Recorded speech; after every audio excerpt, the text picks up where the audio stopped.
Yoko luka luka kakambongo bisenga sengela tango nyonso okanisinde okozwa mingi ndeko ya mwasi okomikosa ileka leka leka ya pamba ilalela lela zangitina okanisinde okozwa mingi ndeko ya mwasi okomikosa Boazali na makolomi. Frères et sœurs, bonsoir. Une fois de plus, je suis très heureux aujourd'hui de vous dire que je vais de recevoir dans ce studio awa nakati ya ndako na biso na yambi papa Hubert Mukuna oazali président pe mokambi monene na ya IDPS awa na Northwest na Angleterre na Manchester na ba mboka nzinga nzinga. Papa Hubert, bonsoir. Bonsoir Ndeko Damien. En tout cas papa Hubert, soyez le bienvenu. Comment vous vous sentez aujourd'hui? Je me sens très bien. Bandeko Nazana Esengo Mingi aujourd'hui. Pourquoi Nazana Esengo? Nazana Esengo parce que vous savez quand j'ai invité papa Hubert, tu veux pas qu'il m'a comme ça le matin. Mais ça le quoi avec mon calo Nzambe ba plan nenge kendaka Nzambe na inspiré. Biso le Seigneur me montre invite telle personne peut parler au peuple. Na benga kabatunde mwana, il y a pas de complot, il y a pas de tabou papa Hubert. Donc na benga que naturellement n'est-ce pas pour témoigner ça? Absolument. Voilà. Naturellement, quand je sens que la personne peut s'adresser à vous, peuple congolais, bino bandeko bozo na biso, j'invite la personne. Na bene papa Hubert Mbaliboso, c'était naturellement na eba kite makamo évoluer ndenge nini, boyebi ezala kite ke oh mokonzi akiti Kinshasa oh oyo boy non, c'était naturellement na benga qui est parce que j'ai confiance en qui j'invite. Papa Hubert, merci beaucoup d'avoir répondu à l'invitation ce soir. Pour commencer, en tout cas, j'aimerais d'abord Nazwa sujet oyoyo la descente du président Félix à Kinshasa le mardi. Na moni onante monate, c'était catastrophique. Babazoba. Le retour triomphal, mais je dirais le retour victorieux. À Kitina Congo, tout le monde bala mboka, basali lokona basalate. Comment veut dire na bandeko, orobanini message na bandeko oyoyo babi pesaki po baya bayamba président Félix avant de kota makambo mosusu. Encore une fois, merci beaucoup Ndeko Damien. Nandengo bengi singa na plateau na yo. Vu les circonstances politiques ya mikolo yo, pour tous en communion avec notre peuple. On a Italie retour ya président Félix Tshisekedi Tshilombo na Kinshasa. Nazana makambo mingi ya kolobata parce que comme on dit les faits sont têtus et parlent d'eux-mêmes.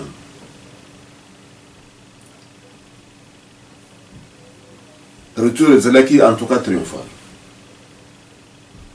Pour nous, Ezalaki, en fait, la finale avant la lettre. Parce que le président Fachi a la question bien que le peuple Azali Simanaï. Le peuple Azali Simanaï, pour y président Félix a zoyo que la peuple. La ndenga philosophie na biso na eu de peste. Peuple ndé mokonzi. Peuple ndé mokonzi à partir. Alors, oya koyo que la peuple a kolanda ye a copé sa ye nyonso. Alors, je donne un coup de chapeau. La peuple na biso na ndenge ba sali oya bango. Basengaki président asala oya ye, président asali bango pe baye ko like ça que président tozali kaka na yo. Et ça c'est très important pour simba président na biso pour tout monde que et longa ndenge yebisaki biso na mokolo toponaki na congrès que elonga na biso ezali lisusu musika te ekomi pene. Tozala na ye na ndenge ya kosala campagne pour bandeko na biso nyonso ya congolais tozala nsima na ye mpo na mongo nazwa prétexte moko te ya koyiba biso victoire. Il faut une vigilance beaucoup plus accrue à partir de lelo ti na le 23 ndenge tokosola dans la suite des émissions la stratégie la jour à élection. Que faut-il faire maintenant? Qu'est-ce qui est le plus important? Tokolobango au fur et à mesure que les condamnés à Tunanga Bamituna. Voilà, merci beaucoup Papa Hubert, merci beaucoup, je suis très enchanté, je suis très content de l'introduction Bilobala Congo, merci beaucoup. Et avant que je vais vous dire que avant tout ça, il y a un plateau où ils allaient Manchester Congo, où il y a Sabino Makamou ya solo, Tokoba Makamou Lokutate, tout ça la partie prité, bah Pessibiso ba diplôme ba iti tout ça les poto ba Makamou solo, tout le monde bino mutoyo, azali na likambo ayebisabino, tout ça là ndeko ya modote au original au boye ndeko etali bisote, tout la média où il y a solo, toko ya mabato ba sengi balobela bino.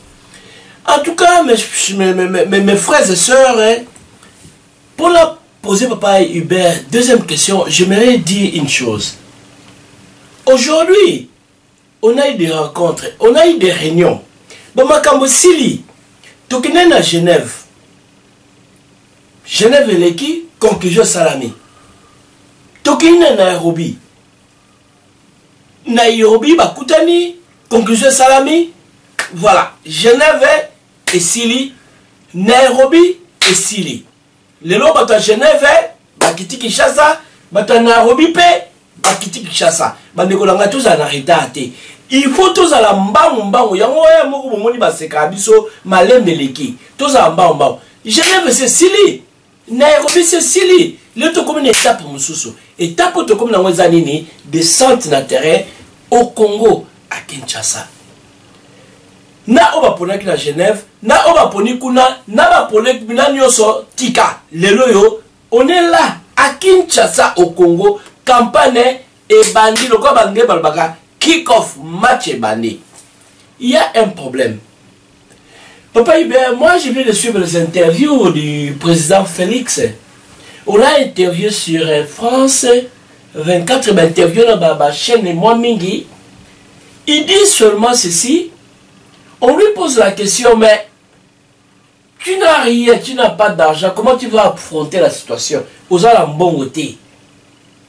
Au moins, une question à son mutation, aux la bon côté, vous appelez le roi Gochola. Et ça, moi, pas si bandeko.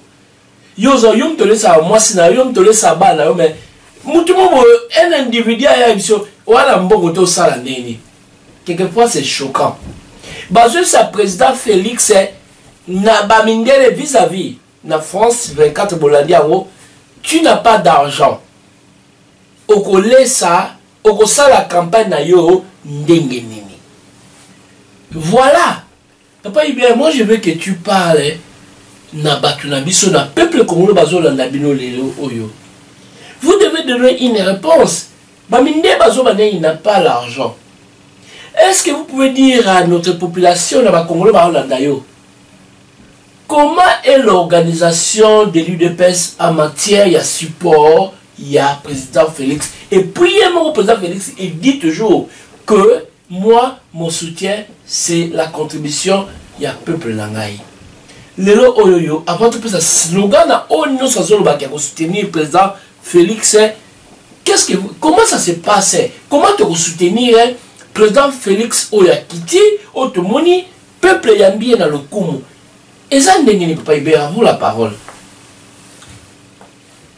Oui, comme on dit en français, le poteau, l'argent est le nerf de la guerre. Il nous faut de l'argent, mais bien qu'il nous faut un bon pour tout ça, ma surtout, il y a une campagne qui est bien. Alors, déjà au niveau de la partie, l'initiative est Zomagi déjà. Peut-être que Batoumi qui est au courant, ou bien il y a des difficultés, le bango peut ça va détail. Il nous faut de l'argent. Alors la campagne a été lancée au Yotobengi, $1 pour Fachi président. Alors compte ezali ouvert aussi bien sur place dans Mboka au Congo que dans étranger. Par exemple, ils ont un compte moko au Congo ça la donne yo na fachi.org. Pour la mingi oyo toza fande on a poto, ils ont plus facile pour ce que côté kanali wana et ko la kisayo place ko cliquer, place ko tia mbongo, ce ko lingo tia autant, ko tia na carte de crédit na yo, carte de débit, carte na yo. Ce que les gens ont PayPal, on s'est PayPal à la minute. Bon, ok. Ils allaient moyen. Ils ont utilisé ça, disons à un certain niveau. Mais je sais que c'est un peu difficile pour la catégorie de la population où il y a des alliés la facilité à la banque, des choses comme ça. Alors, pour la facilité, pour les gens na UK, l'initiative est allée. Toujours une initiative, moi qu'on a besoin à IDPS à Londres. Compte tenu de la difficulté, pour contre tout par exemple. Pour toi, par exemple $20 ou 20 pounds à Kinshasa. Au côté de l'internet, comme tu carte na yo, bandu ko beta, patite patata potine de 20 pounds. Mais là, on commence à avoir frais, il faut foutre à 30 livres à faire. Et ça lit 50. Au moins que vous t'avez découragé. Mingi basala soki a bete au moins que ba frais wana azomisi. Alors, yango na tolbi boy. Dans un souci patriotique, to fungoli compte moko na Londres pour permettre na bateau tout bazan na UK à ça la transfert na sans frais pour les alliés locaux. Alors à partir de ce compte là-bas, to kotinda mbongo na Kinshasa. Ce qui va moyen technique permettre de afficher compte tango pour éviter ceux qui sont dans le lobby comme ça les gens vont le dire mais tout ça la peut balifler. Donc ça c'est une première proposition que à partir de l'anda qu'on a eu au côté de mbongo na compte wana les alliés comptent beaucoup comme ça la confiance parce que les alliés la surveillance à babiso les alliés na comme on ngaite premièrement dès que les alliés c'est bien mais na combo ya moto les alliés là-bas projecteur belé et puis baza ba nationaliste ba tout beaucoup baza ko sala ngo pona amour ya mboka. Alors donc de ce côté-là tout l'argent qui va transiter par là est kokende et puis rapport et kozala affiché de manière publique. Alors voilà les alliés première option. Deuxième option les alliés donc on lancer donc on met kotia ba représentant na biso d'ici à 2 semaines la place va congolais tokutanaka. Donc ça va église. Alors dans la église on a avec l'aide des pasteurs qui sont sur place, au Bakolinga, Tokopona, représentant Kakanakati Nabango. Un comité de 3-4 personnes qui travaillent en collaboration pour collecter mbongo en espèces, où il va y virementer, où il va y avoir problème, il y a un dégât, où il va y avoir il y a Chinsani. Alors, on va essayer de faire tout parce que tant les alliés militaires, même $1, $2 au Kopesa et Kozala Nango vraiment utile pour le président Nabiso à ça la campagne dans Ndengali. Même à la dernière minute, et pour régler le problème Moko, très important.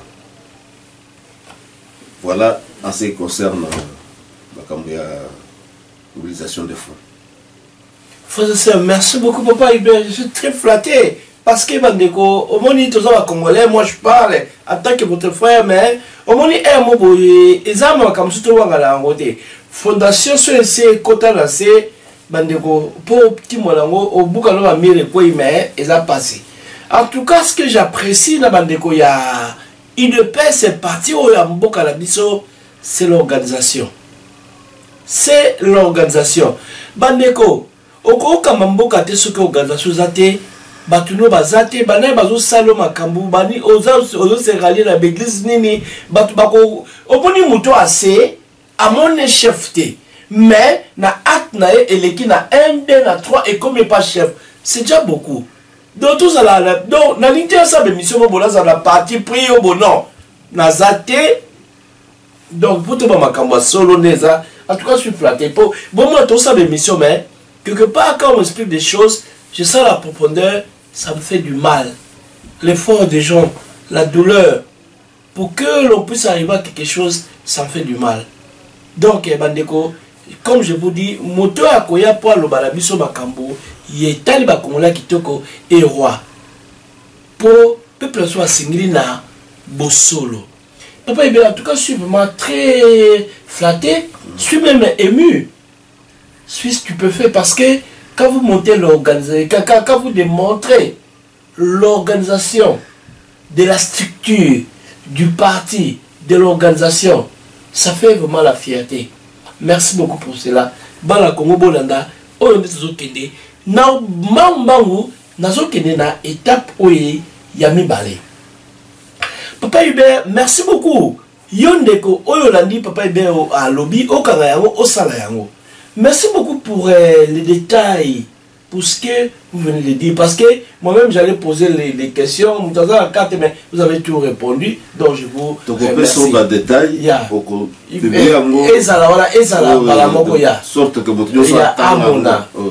Merci beaucoup. C'est pour ça que je dis que je suis vraiment très flatté.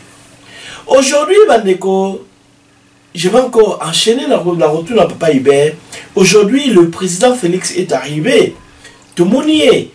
Succès makasi balamboka. Merci beaucoup la Amboula. Au Bolandi, au Boyabi président. Bayini balobaki menasuka. Vérité et kobima que après la pluie vient le beau temps. Oh, ma province ça makara donc tout le journaliste est dans le baka solo. Après la pluie vient le beau temps. Tout le monde yango est salami. Papa Hubert. Maintenant le président est arrivé. Mboka tozana esengo campagne mikakatezali beta pezali. La campagne électorale vient de commencer. Est-ce qu'il y a moyen d'expliquer un peu, avant qu'on aille dans la dernière question où on peut développer, comment l'UDPS compte sensibiliser le peuple congolais? L'UDPS, c'est le parti du peuple, c'est la nation, c'est le Congo. Maintenant, ils ont le feu vert. Le président est arrivé. La sensibilisation de la masse congolaise, ça va se faire comment? La sensibilisation. Sa président Félix ndenge nini na étape à kominango et bon la simana ko pose dans la retour na question itali projet.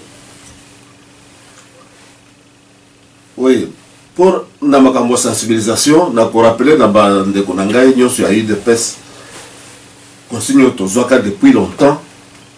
Na ba président Nabiso du temps du feu président Tshisekedi avec ses collègues le lion Mbwankem na ba Kibasa bazaba pionnier ba pesa Biso ba directive dengene ya kokamba parti balobaka boye pas une parcelle sans UDPS. Pour retenir en haut. Pas une seule parcelle sans UDPS. Sikoyo, tozali na tango ya kolokota victoire. Bino ba combattant UDPS, ba actif. Vous avez ba éclaireur. Vous avez ba porte-étendard. Pour vous avez la idéologie. miso na bino mona ka musika bo garder encore pour la binote bo kota sikoyo na peuple au peuple a kosamate bo kota na peuple pour kende kolokota victoire à 90% pour notre président l'air yangoyo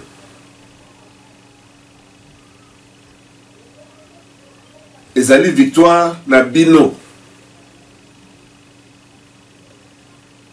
ezali victoire ya peuple moto akosa bino teke oh boza kobundela président Félix boza kobundela mutu te boza kobundela mpona bino moko badisere bino ata moke te bomoni ndenge pasi eleki sikoyo ezali l'air que bino bose délivrer par les élections. Et par élection, il faut bo benda bande kona biso yebele oyo bazo kosama aba makambo ya pamba pamba bozala na bango lisolo avec notre force de conviction to convaincre bango batika nzela babe baya to bongisa mboka to bomanyama comme ça to kabolango entre biso président Alexis Bino exemple que oyo bolingi nde oyo ya kosala donc victoire ezali victoire nde ya bino ekozala po ebongisa makambo na bino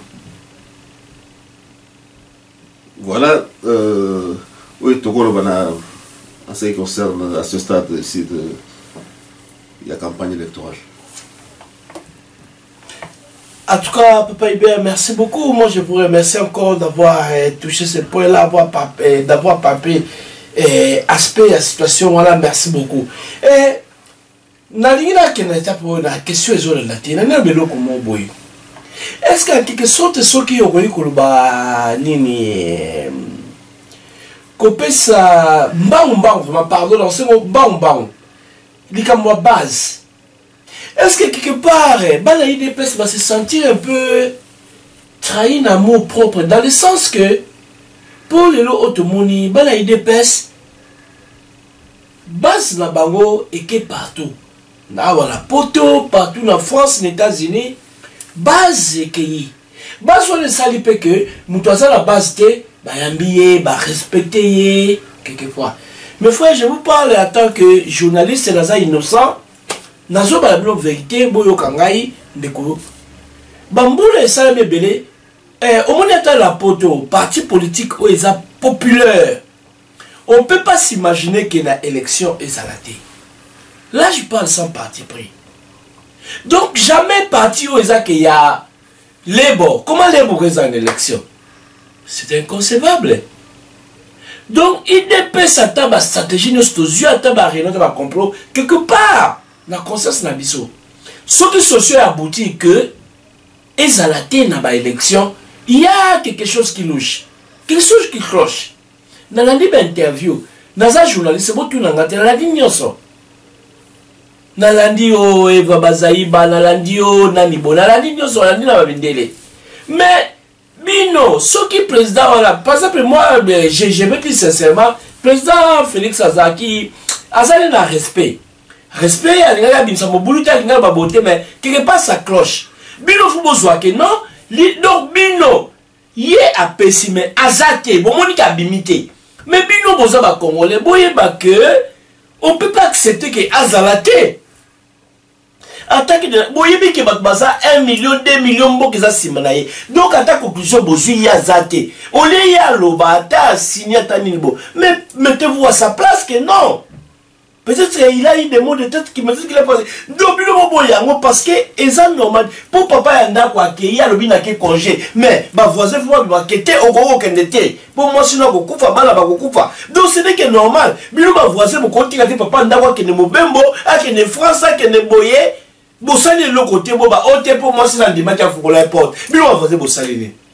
Quelque part, je ne veux pas avoir de parti pris parce que les lois comme ils sont le bimakasi, bah taxé yo. Sont le bibo, bah comme le ko utawa pe utawa. Ils sont bah net na amo na poto na omeli na poto na zambula. Na net bah I don't care.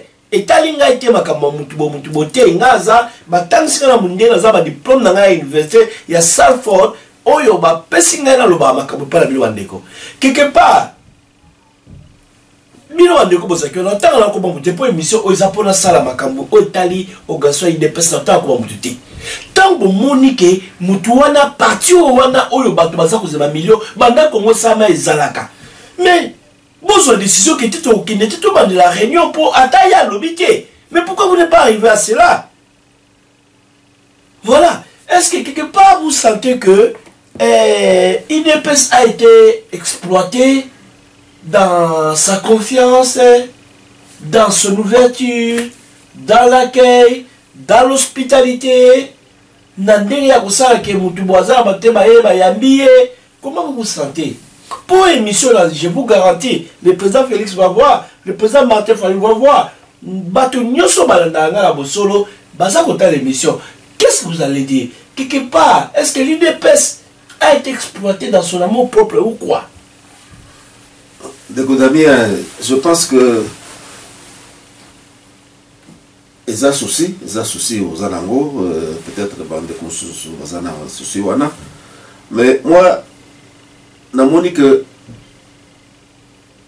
na stade oyo tozali si alelo oyo stade oyo tozali sikasiko oyo totika ba ressentiment que oyo ndeko nanga asalenga mabe oyo ese salami sikoyo to concentrer ba énergie na biso sur l'ennemi ils allaient pouvoir y M. Kabila. Tout ça, l'ennemi balète. Nous sommes habitués de faire autre ensemble avec les gens. Nous avons les Bakou. Bon, soit ceux qui ont relevé, à relever, ça va. Ceux qui ont montré que dans les Bakou, il n'y a pas de problème. Mais nous, c'est l'objectif que tout le peuple n'a pas. Donc, l'ennemi Nabiso numéro 1, ils allaient pouvoir à M. Kabila. Pouvoir, il y a nous en avons la conviction. Donc, il faut tout conjuguer par forme Nabiso. Voilà, merci beaucoup, Papa Hubert, avec l'explication aux autres, la Mboka. Tony qu'on a dans détail, merci beaucoup. Et ils ont un sentiment, Biso, tout à l'heure, de voir que ça peut plaire la vérité dans ma camoufle, les cas. De connaissance, tout tel monde, puis tout ça, wapi.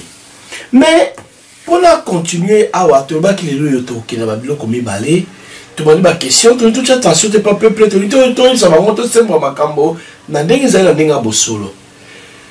Aujourd'hui, le président Félix Tshisekedi azali parmi mes favoris, azakutu favori oyo, azali bosso ya batonyon so, na ba sondage autozui, na niveau oyo, mais tout le monde a collecte, il y a expliquer. Pesa mbongo na yo olingara parti wa IDPS, les lois pas IDPS c'est comme na tumba pesa mbongo na pesa cotisation, pesa collecte pour président aza poser la yango. Mais papa Hubert, les lois oyo cause la président ko sama kam keto ke liboso eza bien. Mais le Congo aujourd'hui bute à de sérieux problèmes, il y a des défis à relever, parmi lesquels nous avons les problèmes de l'éducation, l'infrastructure, les routes sont mal construites, tout ça a un problème à santé, les hôpitaux, pas de courant, pas d'électricité, pas de médecins qualifiés, pas d'expérience. Sorti, il y a richesse à payer les. Aujourd'hui, si le président Tshisekedi Félix Oyoto a mis dans honneur Bangona Papa Vital Kamerhe. Si aujourd'hui, à combien de place Wana, Bana Congo Baza Kota Laye à résoudre ma problème, quels sont les défis prioritaires à relever? Ou expliquer Madame Mokabayoka. Et puis n'oubliez pas, Mbongo Oyo Bopesi, mais à cause de Mbongo Msundengini. À vous la parole. Merci pour la question. Banamboka, programme il y a le président Félix et puis Samaki. Projet de gouvernement naïe Kamati Kombo y a vaincre la pauvreté. Le slogan, il y a programme. Mais programme on a isolé en fait l'émanation du programme du gouvernement de l'UDPS où il y le peuple d'abord. En quelques mots, je vais vous donner le résumé de ce programme. Priorité numéro 1, les années. État de droit. Il n'y a rien qui marche. Comme disait quelqu'un, au Congo, il y a un chef de l'État, mais il n'y a pas d'État. Il n'y a pas d'État du tout. Et maintenant, même les chefs de l'État, pour hasard, mandaté. C'est vrai. Donc c'est un vide total. Alors, la première tâche, c'est de refaire les institutions de l'État. Qu'on rende dans chaque institution pouvoir Nayango. La séparation de pouvoir. Le judiciaire est à l'indépendant. Exécutif est à l'indépendant. Législatif est à l'indépendant. Avec un sous-bassement, relancer l'administration publique, faire revivre l'administration publique. Parce que dans Mboka, tout, dans le monde entier, ce que l'administration est à la tête, Mboka est à la Parlement au conseil de la ballon. Mais qui va appliquer ça? C'est l'administration. Par exemple, ceux qui trompent à Kamiti, décret contre l'immigration. Mais ça s'applique à la frontière, ça ne s'applique pas à la Maison Blanche. Namboka tout, ce qu'administration, parce que l'administration c'est le garant de l'exécution de toutes les lois. Il y a un ministre au conseiller circulaire. Mais qui va exécuter ça? Ce n'est pas ton conseiller, c'est l'agent de l'administration. Et les agents de l'administration ont pour la plupart des pouvoirs qui leur sont dévolus de par la loi. On ne reconnaît plus leur pouvoir que la loi leur reconnaît. Pouvoir est comme un ministre. Or, tout pouvoir est comme un ministre. Non, c'est l'anarchie. Le ministre nomme ce fonctionnaire-là et il contrôle ce fonctionnaire parce que le fonctionnaire a devant lui les lois et les règlements pour faire son travail. Il n'a pas le ministre pour faire son travail. Et le ministre est là pour contrôler le fonctionnaire. Ce fonctionnaire a bien dit, le ministre a puni rien. Mais le ministre a se substituer la place à fonctionnaire tel.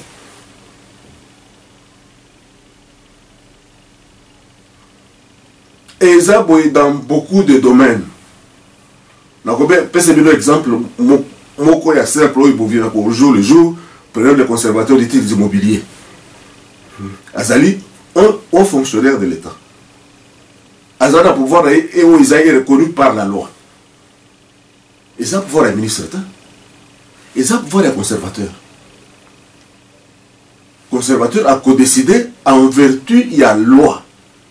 Parlement et le Bénin. La loi et le Bénin des cadres conservateurs à conservateur.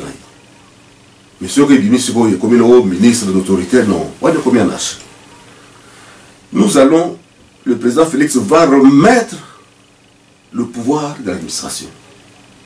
Que le politicien a qu'à dans le programme. Mais qui va exécuter ça? C'est l'administration, c'est la fonction publique. Alors, ceux qui mélangent les alliés, c'est ça. Intérêt, corruption, impunité. Et dès cet instant-là, le fonctionnaire se sent exonéré de sa responsabilité. Parce qu'il pourra dire, ah non, ministre Alobaki Boy. Tout ça là, ça doit arrêter. Ndéo Itolobi, état de droit.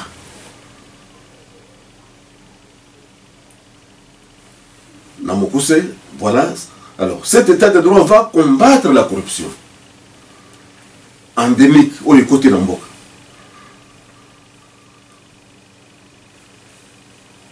Le pouvoir judiciaire et le pouvoir surtout il y a une investigation que Oyo Sali mbeba contre la loi va mener la justice, c'est ce que dit la loi. Et même à l'intérieur du pouvoir judiciaire, il y aura l'application de la loi parce que les magistrats, les juges seront aussi contrôlés par des organes, par les inspections internes qui vont les sanctionner. Oui, ça il va sanctionner. Alors le tout sous-tendu par une politique salariale réaliste. Parce qu'on ne va pas accepter que les gens meurent de faim et qu'ils fassent le travail correctement. Ils doivent avoir le minimum. Ils doivent avoir le minimum pour travailler. Comme ça, à Yébi, ceux qui n'ont pas ici, n'ont pas de minimum. Le minimum, il faut permettre à vivre, à cause de la classe, à des médicaux, à un logement. La fonction publique est en place comme un milliardaire. Ils sont en place pour servir Mboka. Avec conscience, avec abnégation. Mais comme ils ont une mission publique, l'État doit mettre les moyens à la disposition de ceux à qui il donne des missions. Pas de moyens, pas de mission. Ils ont un problème très important. Alors, en combattant déjà la corruption, au niveau des Asikoui, et qu'on pèse à l'occasion que la caisse à l'État, Bambo Nyo Suzukima, Boutumo Inamboka Lelo, et ils sont sur place. Et bien déjà pour ça, la Moussala social, Moussala Kobongisa Banzela, Moussala Kobongisa Ba classe, Moussala ko améliorer les hôpitaux. Parce que dans le programme, il y a le président Félix, le peuple des richesses monnaie. Alors, quand le peuple est allé richesse monnaie, il faut que le peuple ait attention. Parce que un peuple qui n'est pas formé, à vous allez l'utilité, il va faire n'importe quoi. C'est la cacophonie. Un peuple qui n'est pas en bonne santé, à vous allez l'utilité. Donc, il y a éducation, la santé publique, ils allaient prioritaire. Président Félix Alobi, la première richesse, c'est la population. Parce qu'on ne peut pas comprendre que la population est aux 80 millions, tous à la pauvre. Tout le monde est minéré aux années.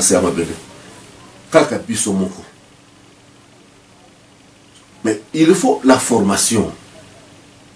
Il faut formation dans l'époque où ceux qui vont la formation, vu que vous allez limiter. Alors, d'où formation, ils allaient très important. Alors, aspect Boussoussou, il y a un programme, ils allaient infrastructure routière, ils allaient commettre de l'ordre dans le secteur minier, de sorte que Makambutu et Kosala dans le secteur wana ezala transparent. Ceux qui m'ont aligné pour investir, ok, donc on analyse le projet total et fournir nos OPS. Ceux qui profitent ils ont profit dans mon côté. Ils font un profit. Il y a en tant qu'investisseur, c'est vrai, il faut rémunérer le capital. Mais il faut aussi que le pays et la population puissent trouver son compte. Ça, c'est... Voilà dire pour permettre une bonne redistribution de la richesse nationale. Ce que ça dans la micro, bon, il y a minerai, tout le monde a place aux opinions. Mais par contre, bah combo il tourne là Panama Papers, alors là il y a un problème. Donc un des aspects est comme ça là que tout mettre fin à l'anarchie. Ils allaient contre mon tutelle, nous ne sommes pas non, non, ce n'est pas ça, ce n'est pas ça. Ce n'est pas ça. Mais il faut justice César. Par contre, les Lyonnais, ils allaient immoral. Il n'y a personne qui peut soutenir ça. Tu gagnes, nous gagnons. Le pays gagne. Mais pas que toi tu gagnes, le pays n'a rien. Ça devient immoral.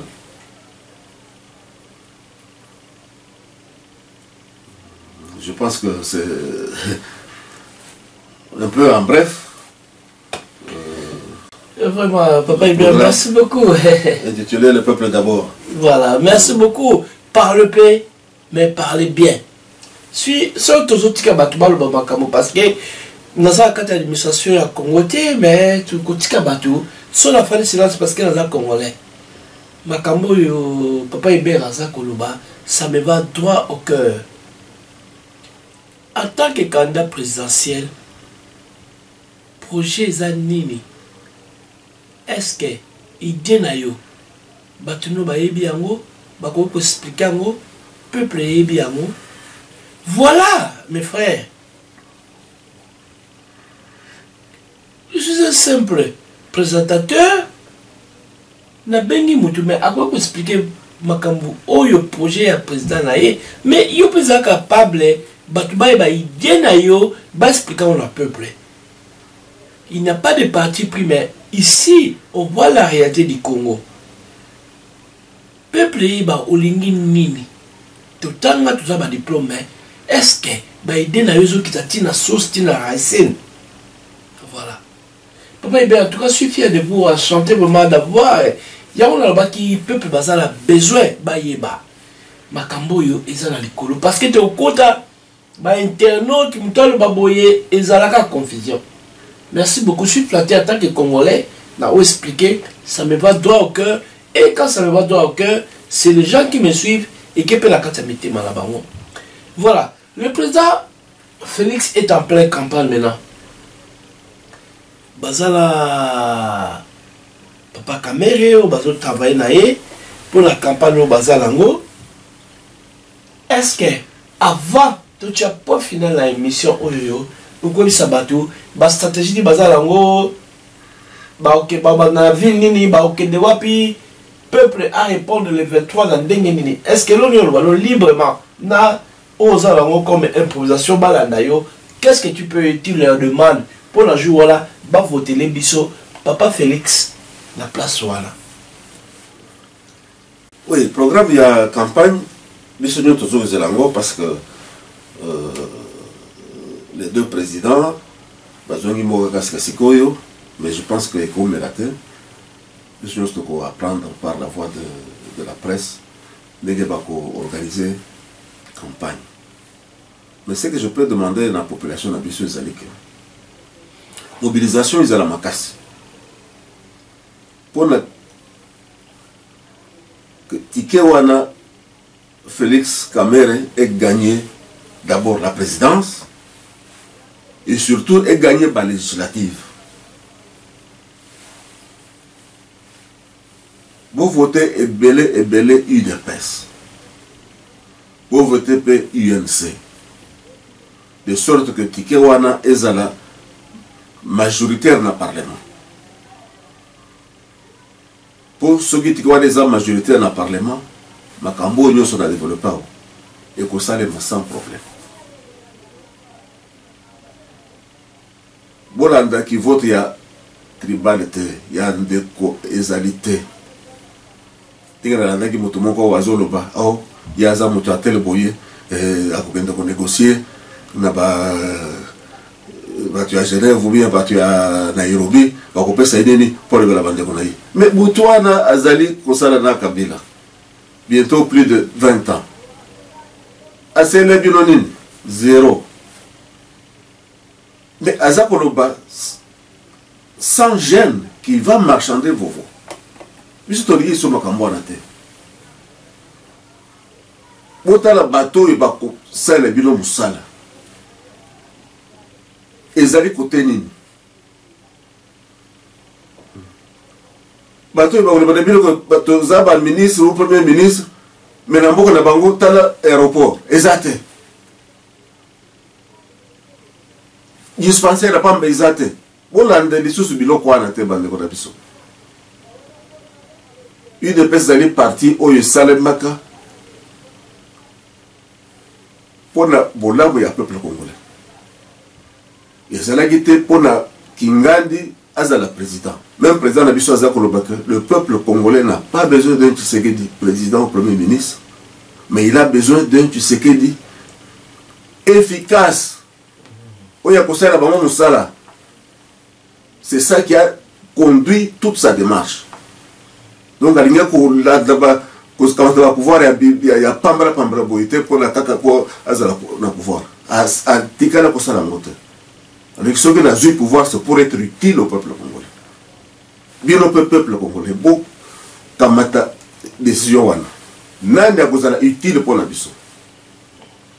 Voilà chers frères, donc comme la conclusion il y a programme Tozaki Nango ya lelo. Merci beaucoup. Vous venez de suivre papa Hubert Mukuna au Pesivino programme plan ya UDPS. Merci beaucoup na obozo na biso. Nous sommes un média indépendant. Tokoya melabino batu oyo ba pesa bino. C'est pas la dernière fois au Bolandi boki wa lobby bo pesa contribution pour ça Félix Azalango ba compte ya mwana za koleka pour na lelo de ceux qui bo awa. Papa Hubert, qu'est-ce que vous allez dire comme au revoir au peuple avant de conclure tout ce programme? Oui, comme au revoir dans le Baboye. Topé ça a rendez-vous le 23 décembre. Un dictateur ne va jamais nous organiser des élections, des bonnes élections. Mais biso peuple nde toko salisa élection wana ezala crédible par le nombre. Mokolo wana le 23 botika misala nyonso bokende na bureau de vote bo voter pe botika liwana bosali batour bokena ndako moko akena ndako akekoloka biloko akolia aye apesi baoyi batikali bokamati pe ndambo ya biloko bopesi na batémoin na biso oyo tokotia na babiro bosunga batémoin na biso nde problème makasi tozali na yango. Commune nyonso aluka moyen que place bureau de vote ezali ba peuple na biso de manière volontaire ezali pe contribution kaka mbongo oyo tozotia na compte ya parti te oyo wana pe eza contribution ya makasi mokolo ya vote bolambelaka batémoin na biso bokende kopesa bango biloko ya kolia po victoire ezala na maboko na bango wana nde nasengi bino na vraiment avec beaucoup d'insistance. Boutique la partie n'a biso charge à témoin te. C'est d'expérience que toza koloba. Bosunga ba témoin na biso. Bazo biloko kolia, bazo biloko eloko komela. Ti musala bango ekosila. Eza ya mokolo moko. Bosala sacrifice wana ekofuta ebele. Merci. En tout cas, merci beaucoup mes frères et sœurs. Ce n'est pas la dernière fois que vous allez suivre Papa Hubert Mukuna sur notre chaîne Manchester Congo, la chaîne de la confiance. Nous sommes très indépendants. Tozali ba Congolais ba la poto, toye la bino bato, on va recevoir ma solo. En tout cas, Papa Hubert, merci beaucoup d'être venu, d'avoir répondu. Donc, ça c'est votre média, c'est votre chaîne. Olo ba peuple Makambo. Pour ce soir, nous disons merci beaucoup, au revoir à la population congolaise. Au revoir.